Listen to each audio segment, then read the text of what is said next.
దాంట్లో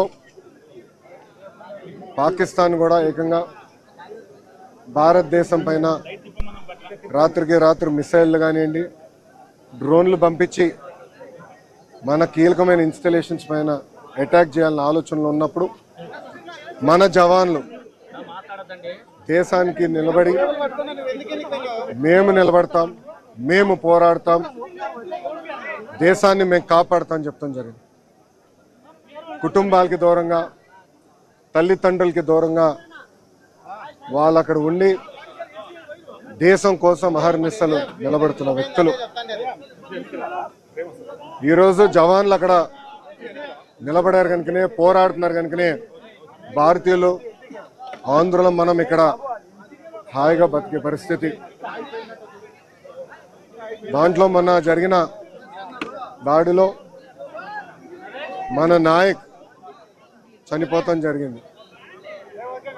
మురళీ నాయక్ చిన్నప్పటి నుంచి కూడా మిలిటరీకి నేను ఉంటాను, నేను చనిపోతే భారతదేశ జెండా కప్పుకుని చనిపోతానని పదే పదే అతని కుటుంబానికి చెప్తాం జరిగింది. కుటుంబానికి ఏకైక బిడ్డ మురళీ నాయక్. చిన్నప్పుడు వాళ్ళ అవ్వ తాతతో పెరిగిన వ్యక్తి. దేశం కోసం నిలబడతాను, దేశం కోసం పోరాడతానని చెప్పిన వ్యక్తి మురళీ నాయక్. ఇంత చిన్న వయసులో మురళీ నాయక్ చనిపోతాం నిజంగానే చాలా చాలా బాధాకరం.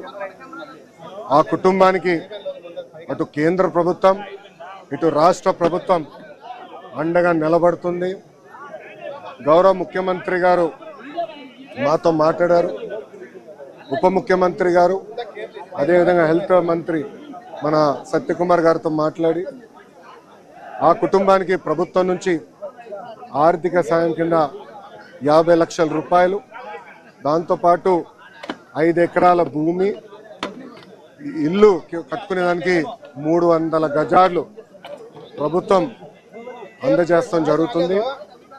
అంతేకాకుండా కుటుంబాల కోరిక మేరకు కుటుంబంలో ఎవరికైనా ఉద్యోగం ఇస్తే, ప్రభుత్వ ఉద్యోగం ఇస్తే బాగుంటుందని అడిగారు.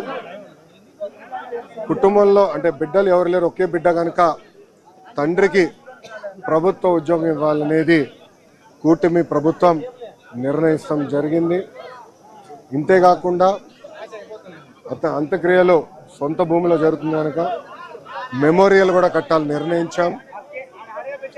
ఇంకో పక్కన జిల్లా హెడ్ క్వార్టర్స్లో కాంసీ విగ్రహం కూడా ఏర్పాటు చేసి కేవలం తెలుగులే కాదు భారతీయులు మురళీ నాయక్ని ఆదర్శంగా తీసుకునే విధంగా ప్రభుత్వం ఉంటుందని తెలుపుకుంటూ ఇప్పుడు గౌరవ ఉప ముఖ్యమంత్రి పవనాన్ని మాట్లాడాల్సిందిగా కోరుతున్నాం.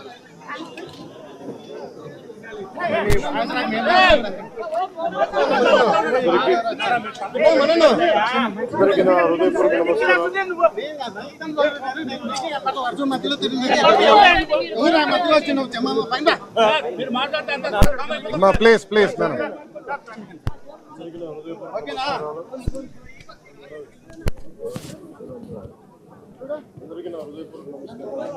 కొంచెం లౌడ్